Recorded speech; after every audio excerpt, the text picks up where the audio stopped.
বরিশাল বিশ্ববিদ্যালয়ের উপাচার্য অধ্যাপক ডক্টর সুচিত্রা শারমিনের অপসারণের দাবিতে আমরণ অনশনে বসেছেন শিক্ষার্থীরা। সোমবার রাতে চলমান একাডেমিক শাটডাউন কর্মসূচির মধ্যেই নতুন এই কর্মসূচি শুরু করেন তারা। বান্ডেল থাকলে প্রতি সেনমানিতে টাকা বাঁচবে।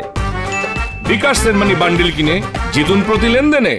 শিক্ষার্থীরা জানান, উপাচার্যকে ক্যাম্পাসে অবাঞ্ছিত ঘোষণা করা হয়েছে। তিনি ক্যাম্পাসে প্রবেশ করতে পারবেন না।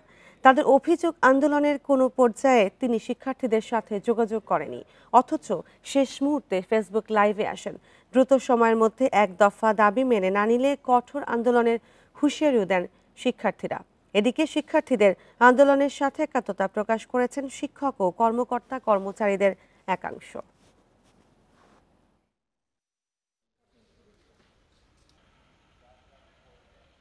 একটা মানুষের বিরুদ্ধে পুরো বরিশাল বিশ্ববিদ্যালয়ের পরিবারটা একজোট হয়েছে, তার মানে তিনি বরিশাল বিশ্ববিদ্যালয়ে থাকা সকল ধরনের নৈতিক অধিকার অনেক আগেই হারিয়ে গেছেন। আমাদের এখন এক দফা যতক্ষণ না পর্যন্ত পালন হবে ততক্ষণ পর্যন্ত আমাদের আমরণ অনশন চলতে থাকবে।